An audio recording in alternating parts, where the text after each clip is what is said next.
Yaxşı, getdik. Görək necə olur. Salam dostlar, xoş gördük. Bu gün biz nədən söhbət eləyəcəyik? Ondan söhbət eləyəcəyik ki, ümumiyyətlə kitablar necə başa gəlir, Azərbaycana necə gəlir, onlar hansı maliyyələrdən keçirlər, hansı labirintlərdən keçirlər, harda ilişirlər, harda həbs olunurlar və hansı ödənişlər tələb olunur və s. bunlardan danışacağıq. Məsələ bu səbəblə də gələk sonuncu sizin başınıza gələn məsələ. Hansı ki, gömrük ötürür, məsələn, deyək ki, bir kitabdan bir dənə gəlir.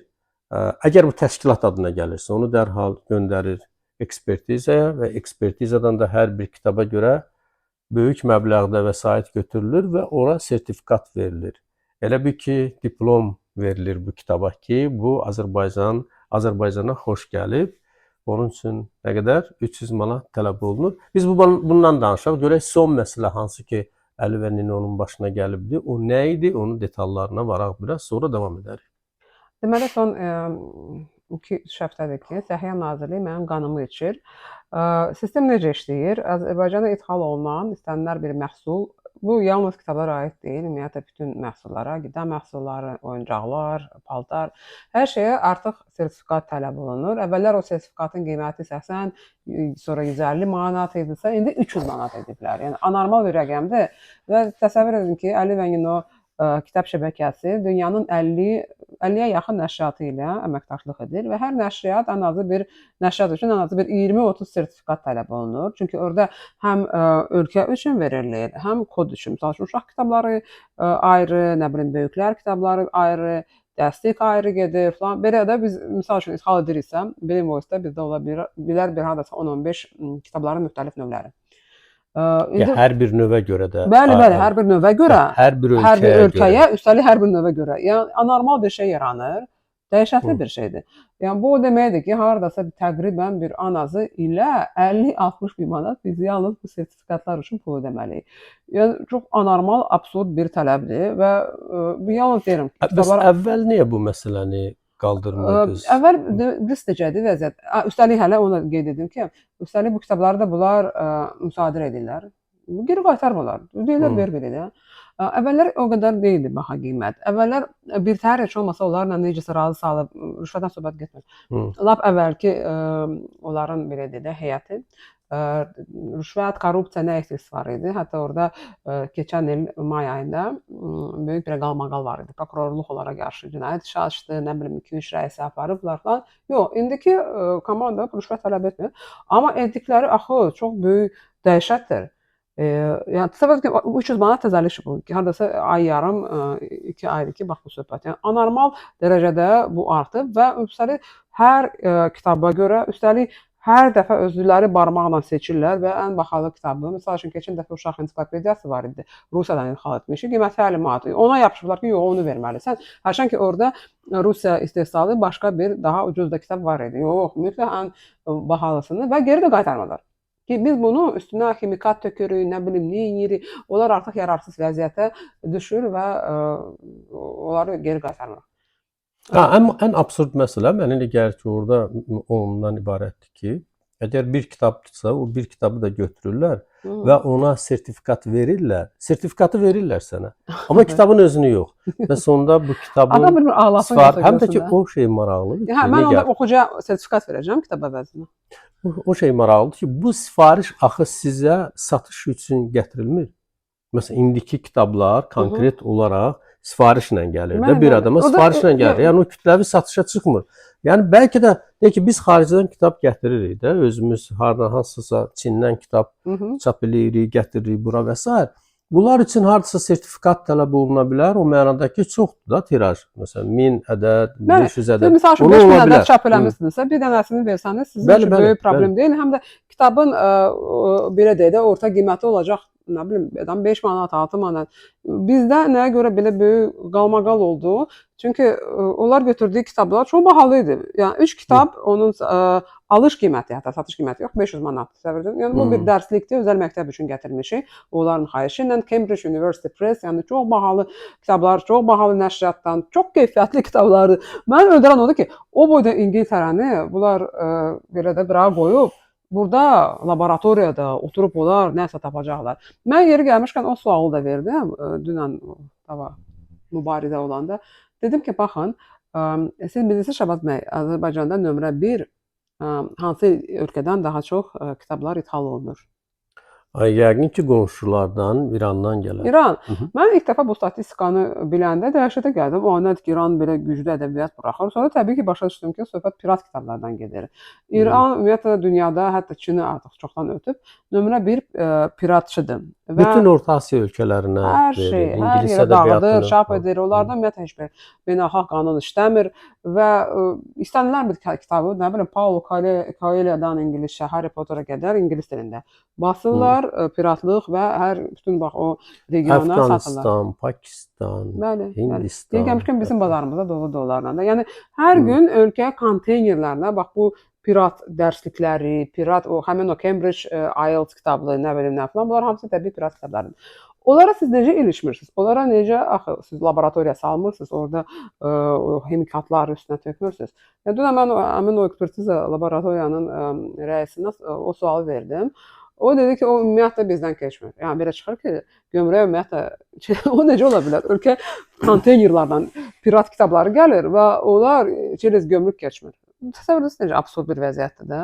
Nədir ki, qaldı indi necə deyirlər, məsələ bizə qalmalı idi. Yəni məhz İngiltərədən super gül kimi tərtəmiz bütün İngiltərə sertifikatları ola bunlar burada oturub üstəlik onun üstünə hikmət. İndi onların orada bir məsələ var. Bizim görüşdə orada dedilər ki, bunları gərək gömrük bizə göndərməsin. Gömrük bizə göndərir. Oradan da bu məsələ, yəni ki, mənə elə gəlir ki, sistem belə yanlış qurulub da, yalnız bir təşkilatla bağlı deyil. Çox gözəl sistem. Yox, yəni ki, gözəl Səhiyyə Nazirliyinin, Səhiyyə Nazirliyi atır gömrük bunu göndərməməlidir. Əgər bu bir hərəsindən bir gəlibsə və xüsusi sifarişlə gəlib və bu kitabdırsa, məsələn deyək ki, kitabdır da, buna nə tələb olunur ki, laboratoriyadan keçmək? Onsuz da bu kitab əvvəla kitab kağızı laboratoriyadan keçir. Onun mətbəəsi var, nəşriyyatı var. Bunlar hamısı sertifikatlaşmış kağızlardan istifadə edirlər. Elə belə kağızdan istifadə olunmur ki. Yəni onu təzədən laboratoriyadan keçirmək nəyə lazımdır? Özü də ki, belə dəhşətli, yəni heç cürə bir çox absurd bir qiymətə də. Yəni ki, bu yalnız qiymətdən söhbət getmir, dostlar. Burada məsələ başqadır. Məsələ insanlara əzab vermək. Elədir. Əziyyət vermək. Aşağılamaq. Biz indi dövlət təşkilatları ilə işləyirik də, bütün sahələrdə məsələn. Hər yerdə baxırsan ki, yəni elə bir münasibət var ki, sanki onlar cəmiyyətə xidmət etmirlər, insanlara xidmət etmirlər. Onlar çalışırlar ki, insanlar onların qabağında əzilsin, ondan yaltaq olsunlar, ona rüşvət ödəsinlər və s. və ilə axır yəni. Belə cəmiyyət düzgün cəmiyyət deyil. Belə cəmiyyət çox yaşaya bilməz. Bu olmamalıdır belə. Bu insanlıq deyil ümumiyyətlə. Axı normativlər var. Hər kəs necə asan xidmət işləyir. Bax gedirsən qapının ağzına, sənədini verirsən, gülər üzlə sən. Deməli bu millət bu sistemi yarada bilər də. Niyə onda yaranmır? Yəni ki, ora bataqlıqdır. Özü də ki, mən sizə bir dənə şey deyim. Baxın. Baxırsan ki, çox xırda, balaca bir dövlət qurumudur. Amma o dövlət xəzinəsindən ora milyonlar gedir yəni. Və eyni zamanda yalnız dövlət xəzinəsindən yox, onlar ümumiyyətlə elə bir ki, pul toplamaq məntəqəsidir. Yəni sertifikat yolu ilə, nə bilim nə yolu ilə və s. var. Yəni bu çox çirkin məsələlərdir də. Biz istəməzdik ki, burada belə hallar baş versin. Bu hələ bir yana Şabat bəy, burada daha da böyük ciddi problem var. Belə çıxır ki, dövlətdə çox böyük maddi problemlər yaranır və kifayət qədər pul əldə edə bilmirlər dövlət. Həm də bütün bu mexanizm, o boyda rüşvətxor insanları saxlamaqla falanla daha da böyük pul tələb olunur. Ona görə bax belə suni nə bilim şeylər yaradılır da. Təsəvvür edin ki, bu boyda sertifikatlardan nə qədər pul büdcəyə gələcək, ilə. Nə qədər nələr etmək olur. Və mən belə eşitmişəm ki, bu ilin sonuna kimi və ümumiyyətlə növbəti ilin əvvəlində də gömrük tarifləri daha da artacaq, daha da çox belə daha pis şeylər baş verəcək. Yəni bu o deməkdir ki, ölkədə qiymətlər artacaq. Yalnız kitaba yox, qida məhsulları, hər şey daha da çox ozu da artıra gəlir. Ozu da Hər gün anormal artır. səviyyəyə gəlib Hər çıxır. gün Hələ bundan artır. sonra daha da çox bərbad olacaq. Bu artıq dövlətin BDI strategiyasıdır. Bütün yükü biz sahibkarlar, adi insanlar üzərinə yükləməkdir. Bunları daha ağıllı şəkildə edə bilərlər axı ki, insanlar ondan inciməsinlər də. Yəni ki, sən bir kitabı üçün 300 manat al və deyinən ki, dövlət büdcəsini doldururam. Bu belə ola bilməz ki. O sən yolda deyək ki, maşın dayanacağı düzəldə bilərsən, həm insanlara rahat olsun, həm də ki, oradan pul götürə bilərsiniz. Və sair və ilə axırda 1000 dənə başqa yol var. Əsəbləşən odur ki, bu tələdir də. Yəni ki, təsəvvür ki, mən misal üçün Cambridge pul ödədim. Onlar göndəriblər kitabları da. Göndərilən momentdə mən yalnız bilirəm ki, o hansı ölkədir, 5-6 sertifikat hələ olacaq. Ay Allah. Falan, yəni bura gəlib çıxanda bu artıq anormal bir şeydir də, belə çox böyük bir summa olur. 2 il əvvəl mən gömrüklə bağlı da etirazım var idi. Orada qısa ixal bəyənnaməsi adında bir şey var idi. Hansı bir məqamda sənə cəmi bir neçə saat vaxt verilir. O vaxtda sən doldurdun həmin o qısa bəyannaməni, okey. Doldurmadınsa 1500 manat tələyə düşürsən. Biz belə 2 dəfə biz belə bu tələyə düşdük. Yəni dövlətin sahibkarlarla bax belə bu cür pişik və sıçan oyunları mənə çatmır da. Yəni bu nədir belə? Dərhal təllə ki, hoppa, tutdum səni, biraz səndən pul sağım. Dövlət sanki sahibkarlara bir süd verən inələri kimi baxır da. Belə çıxır. Ya sahibkarların mən özündə də günah görürəm. Ümumiyyətlə mən bilmirəm, bizim sahibkarlıq federasiyası var, o federasiya nə iş görür? Ümumiyyətlə sahibkarlarla işləyən dövlət qurumları var. Onlar hansı sahibkarlarla söhbət edir?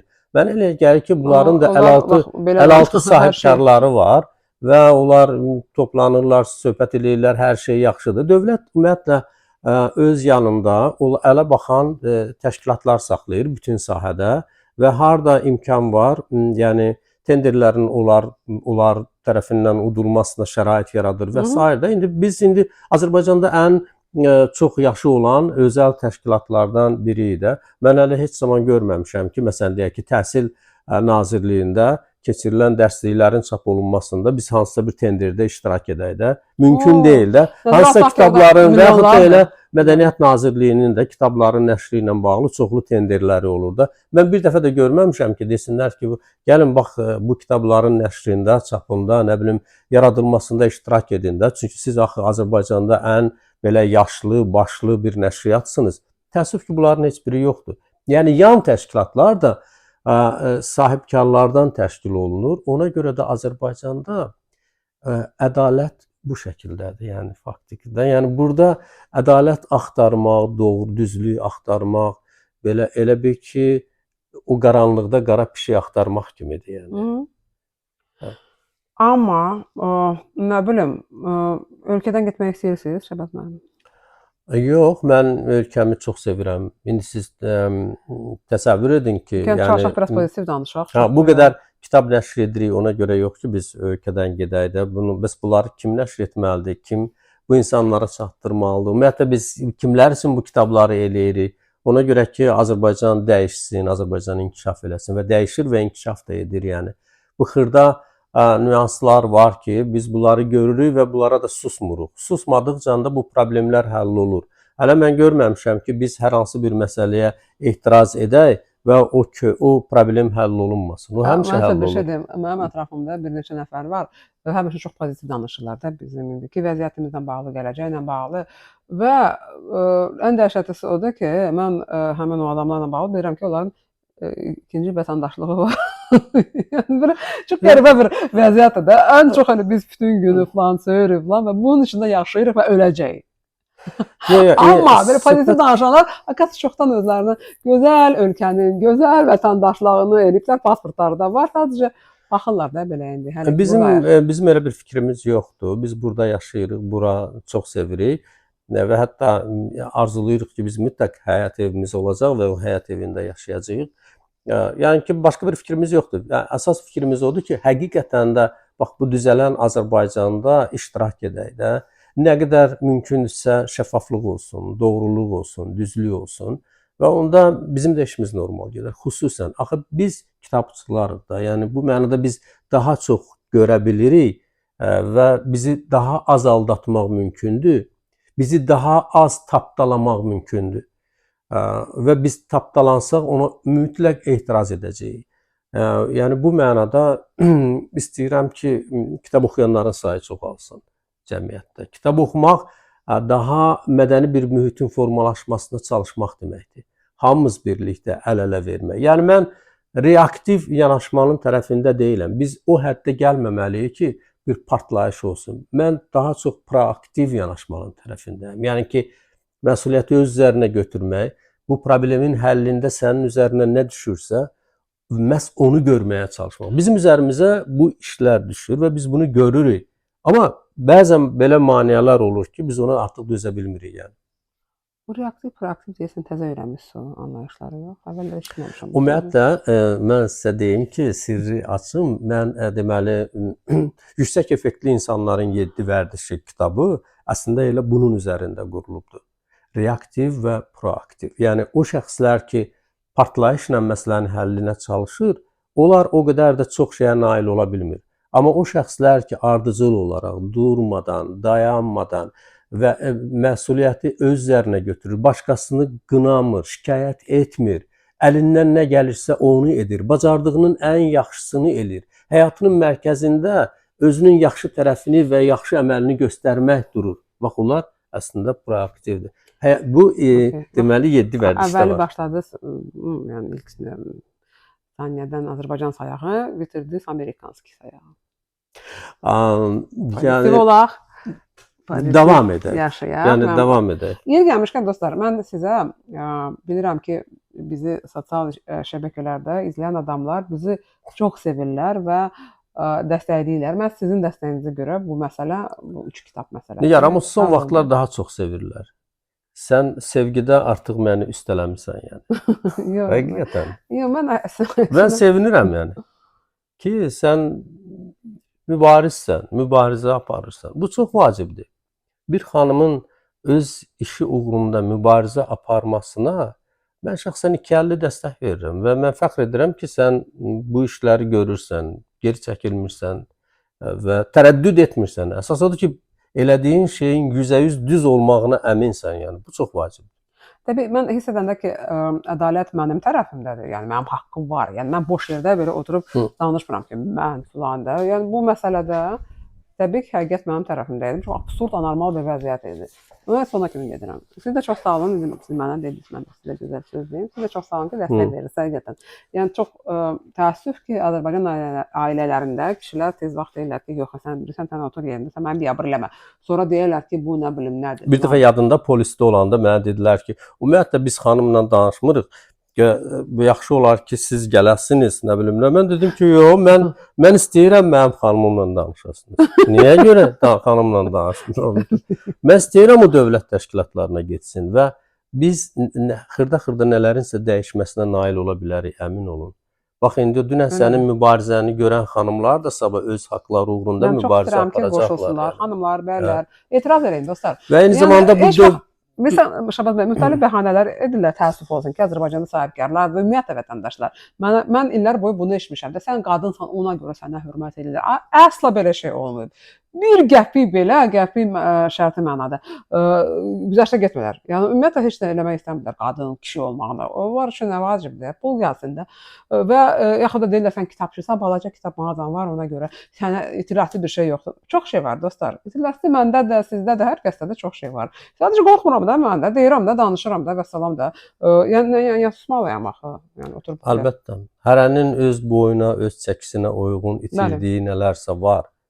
Amma məsələn, dövlət təşkilatlarına bəzən xanımların getməsinə yaxşı baxmırlar da. Məsələn, deyirlər ki, sən bəs bunun, ona görə biz bərabər gedəndə orada mən sənə 100% dəstək oldum. Yəni, nə mənada dəstək oldum? Mən izah elədim ki, biz həm ailəyi, həm də ki, mən bu insanın haqqını müdafiə edirəm, yəni. Bu haqlıdır. Sizin nə deməyinizdən asılı olmayaraq. Mənə gəlir ki, bəzən də deyirlər ki, yox, o polisdə nə işi var filan kəs xanımın nə? Necə nə işi var? Bu polis bizim polisdir. Bu dövlət bizim dövlətimizdir. O insanlar bizim vətəndaşlardır. o vətəndaşlara çox xanımlar getməlidir, çox mübarizə aparmalıdırlar. Və onlar ən azı Haqlı yerdə. hə, Haqlı yerdə, yəni mütləq haqlı yerdə. təbii, Çox vacibdir. haqlı Yəni boş yerdə. yerdə Yəni yox. bütün Belə. təbii əlbəttə ki, haqlı. Yəni öz haqqını tələb eləmə baxımından. Bəli, bəli. Yəni, bəli. və bundan çəkinmək də lazım deyil. Mən də bir şey də deyim Şahbaz bəy. Hı. Amma unutdum nə demək istəyirdim. Yəni bu haqqı tələb etməklə bağlı. Yaxşı, tamam belə. Unutmuşam. kitab təqdim etmək istəyirdin. Hı. Heç nəyə baxmayaraq dostlar, mütləq pozitiv yaşayın, pozitiv düşünün, mübarizənizi aparın, öz haqqınızı tələb edin, amma eyni zamanda həyatdan ləzzət alın. Çalışın, həmişə çox pozitiv şeylər düşünün. Çalışın gələcəyə doğru çox yaxşı baxın. Bu kitab əladır. Bunun artıq ikinci nəşridir, üçüncü hətta nəşridir və tədarükü bitmişdi, yenidən çap elədik ona görə. Mənim də bəzən qanım qara olanda bu kitabdan götürüb hansısa bir hissəni oxuyuram. Dostlar, mən sizə çox belə gözəl, nəfis kitab təqdim edeyim. Özü ki, bu gənclərin inanıram ki, sevimli kitabı olacaq. Yeni çıxıbdı. Sevgi hipotezi. Əla bir sevgi hekayəsidir. Oxuya bilərsiniz. Bizdə bu kitab ingiliscə var, ruscada var, çox populyardır. Avropada, Amerikada ən populyar sevgi romanlardan biridir. Biri də Kofe ilə özünlə söhbət. Bilirsən, hər gün 5 dəqiqə sadəcə özünlə söhbət et. Ya kofe, ya çay, fərqi yoxdur. Amma özünlə söhbət et və görəcəksən ki, hər şey əslində sənin özündə gizlənib. Onu sadəcə aşkar edən yoxdur.